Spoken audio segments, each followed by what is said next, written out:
Today is December 10. We're going to one of our projects here in Laguna and we supply the PEB there. Tapos yung contractor natin is our sister company also, which is Delta DNC, headed by Engineer Clark Ferrer, also known as Mr. Contractor. Tara, puntahan natin, then kwentuhan namin kayo about the project. A few moments later.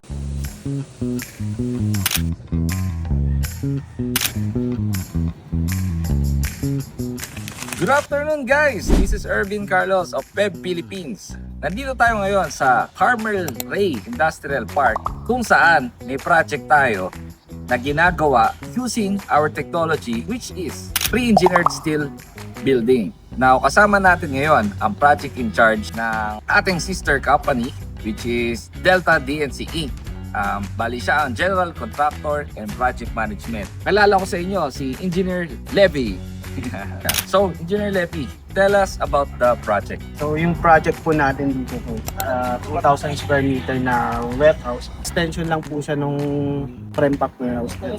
So, may existing na. Yes, sir. Kailan kayo nag-start dito, Engineer? Ang official start was July 1. Okay. Then ang target po na completion ng buong project is by April. So, right now, ilang percent na tayo? Overall po is nasa 38%. 38%. And how about the structural? The structural nasa 80%. So, tell us about the advantage of using our technology, which is pre-engineered steel. Actually sir, napakadali po gamitin kasi bolted lang siya. Ang nagiging challenge lang dito sir, pagka umulan. So, how long does it take? Kinapit natin itong ilang members ba to? 5 frame na po yun sir. 3 days po. 3 days. Imagine, 3 days. How important is to get a professionals in doing buildings like this or project?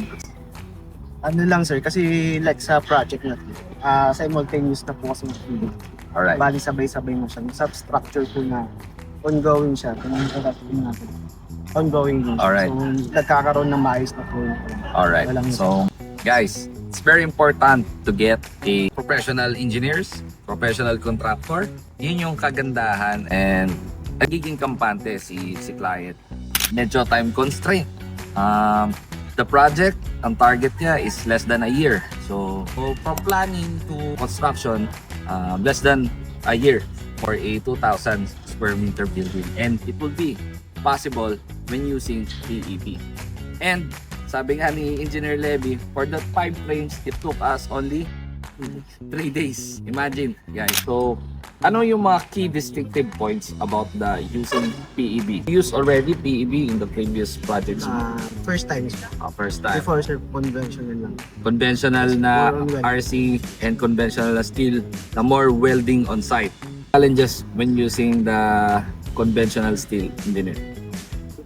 Mas matrabaho siya sir, compared dito sa flex steel. So, mas matrabaho, then you have to get the right manpower, welding, you have to get right specs ng bakal, no? Mamamalengke ka pa sa mga different suppliers.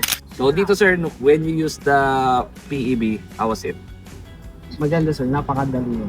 Parang Nakakalang buo ng puzzle. parang bubuo lang ng puzzle. Guys, yun. See you again on our next vlog. I-update namin kayo kung ano yung mangyayari dito sa 2,000 square meter na warehouse / manufacturing plant. Let's go!